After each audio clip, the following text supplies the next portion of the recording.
अस्सलाम वालेकुम नाज़रीन किराम, मैं हूँ डॉक्टर वली मान पठान, अल महमूद के चैनल से आपसे मुखातिब हूँ। तो हम जो बहस कर रहे थे कि पाकिस्तान में आइन की तारीख, पिछली वीडियो में हमने 1973 तक ले आए थे। आज 1973 से लेकर 2025 तक हम जायजा लेंगे आइन की तारीख का। ये बात याद रखनी चाहिए कि हम मुख्तसर चलेंगे और इनमें ये अब तक 26 तरामीम हो चुकी हैं, तो हम उनमें से सिर्फ मशहूर तरामीम का जिक्र करेंगे जो ज़्यादा मशहूर हुई थी और जिसका इफेक्ट बहुत ज़्यादा हुआ था। तो असल में रियासत के 3 जुज़ होते हैं, एक मुकन्नना, अदलिया और इंतज़ामिया। मुकन्नना का काम है कि आइन साजी करे और मुल्क की बागडोर संभाले। 1973 के आइन में मुकन्नना 3 चीज़ों पर मुश्तमिल है: असेंबली, कौमी असेंबली, सेनेट ऑफ पाकिस्तान और सदर पाकिस्तान। इनको हम मुकन्नना बोलते हैं और इन्हीं का काम है कि आइन साजी करे, कानून साजी करे, मुल्क की बागडोर भी संभाले, मुल्क के अंदरून मसाइल, बैरून मसाइल, जितने भी सियासी मसाइल है उनको हल करना है और किसी को हल नहीं करना। ये इनका ही वसीला है। अदलिया का काम है कानून की वजाहत करना और इंतजामिया का काम है कि जो कानून साजी हो, जो कानून बने, उसका नफाज करना है। तो असल में पाकिस्तान हिस्ट्री में ये बहुत सारी उलट पलट रही है। सियासतदानों से इख्तियारात छीनकर दूसरी ताकतों के पास चले जा रहे हैं। जब भी सियासतदानों से इख्तियारात छीनकर दूसरी तरफ चले जाते हैं तो मुल्क में इंतशार फैलता है और मुल्क को नुकसान पहुंचता है।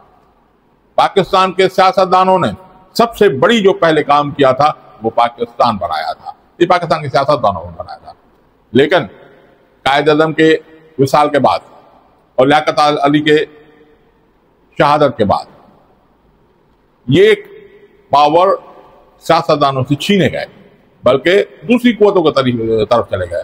हाँ, नुमाइशी सियासतदान जरूर थे, लेकिन उनके पास पावर नहीं था। तो मुल्क सख्त इंतशार में रहा, यहां तक कि मुल्क 2 लख्त हो गया और ईस्ट पाकिस्तान बांग्लादेश बन गया। इतना बड़ा सान्या हो गया। ये इस वजह से हुआ कि सियासतदानों के पास पावर नहीं था। अभी दूसरी कुव्वतों ने देखा हमसे तो चल नहीं रहा, हमने तो जितना किया बल्कि मुल्क को तबाह कर दिया। तो उन्होंने 1973 में जब 1970 के इंतखाबात हुए तो उन्होंने बिलाखिर जो पावर है सियासतदानों के हवाले कर दिया। तो जब पावर सियासतदानों के हवाले हुआ तो पाकिस्तान की दूसरी बड़ी जो कामयाबी थी, सियासतदानों ने 1973 में मुत्तफिका आइन दे दिया। मुत्तफिका आइन, इस जो 25-26 साल में दूसरी ताकतों ने बहुत खिलवाड़े किए, लेकिन उन्होंने देखा हम मुल्क को नहीं चला सकते, बल्कि मुल्क ही टूट गया। तो उन्होंने सियासत ये समझा कि सियासतदानों के बगैर नहीं काम चलेगा। तो सबसे पहले सियासतदानों ने इस हालत में जो मुल्क 2 लाख हो चुका था, बहुत सारे मसाइल हो गए।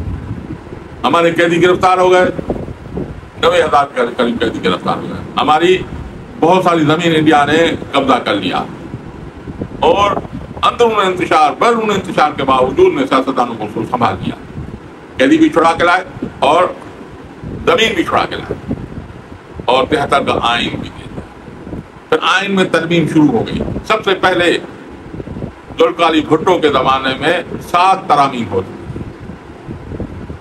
और उन तरामीम में सबसे मशहूर है दूसरी आइनी तरमीम है, जिसमें मुसलमान की तारीख तय की गई और जो उस तारीख में ना आता हो, जो खत्म नबूवत पर ईमान न रखता हो, वो काफिर करार दिया गया।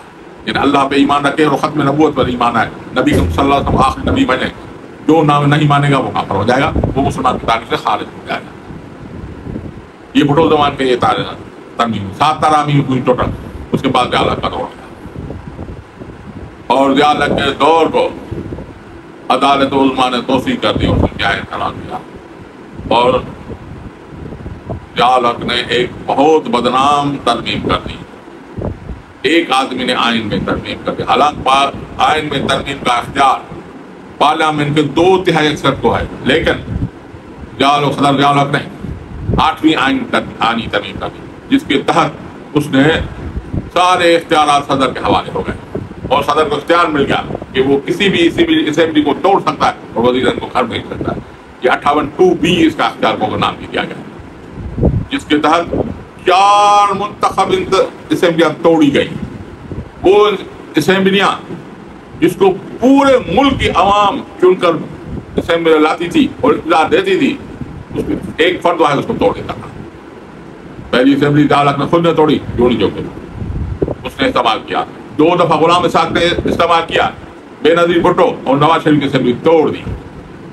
اور تیسری دفعہ فاروق لغاری نے اپنی پارٹی کی اسمبلی توڑ دی. یہ سمجھیں کہ ملک پیچھے چلا گیا. یہ نے لاکھوں لوگ نہیں بلکہ کروڑوں لوگ جس اسمبلی کو منتخب کر کے بھیجیں، ایک فرد واحد کو توڑ دی. یہ 8ویں آئینی ترمیم تھی، یہ بہت بدنام ہوئی. اور اس کے بعد 18ویں آئینی ترمیم مشروع ہوئی، جس نے جو ملک کی عوام کے پرانا مطالبہ تھا کہ صوبوں کو اپنے اختیارات دیے جائیں، اور بہت سارے اختیارات صوبوں کے حوالے کیے گئے. NSC ایوارڈ مقرر کیا گیا جس میں ملک کی آمدنی کا صوبوں کو حصہ دیا گیا. یہ بھی پاکستان کی متفقہ آئینی ترمیم ہے، جس میں سب سیاستدانوں نے اس پر اتفاق کیا کہ یہ ترمیم ہونی چاہیے. اور اس میں جو نظام حکومت ہے اس کو دوبارہ مکمل پارلیمنٹ کیا ہے. تو 18ویں آئینی ترمیم مشروع ہے. اور ایک اور ترمیم کی گئی 15ویں آئینی ترمیم، جس میں فاٹا کے علاقوں کو خیبر پختونخوا میں ضبط کر دیا گیا. یہ بھی بہت متنازع آئینی ترمیم تھی، جس کے نتائج ابھی تک بھگت رہے ہیں اور ہمارے فاٹا کے علاقے سنبھالے نہیں پائے جا رہے ہیں. اور سب سے بڑی آئینی ترمیم وہ تھی جس میں 8ویں آئینی ترمیم نے تو اسمبلی کو بھیجا، اس کو برخاست کیا، لیکن اس کے بعد ایک بہت سارے معاملے ہوئے. ایک وزیر اعظم کو اسی لیے گھر بھیجا گیا کہ انہوں نے خط نہیں لکھا، اس لیے وہ گھر بھیجا گیا اور اس کو ہٹایا گیا. اور ایک وزیر کو اس لیے ہٹایا گیا حالانکہ اس کے پاس 2/3 اکثر تھی اپنے اسمبلی میں، لیکن اس نے اپنے بیٹے سے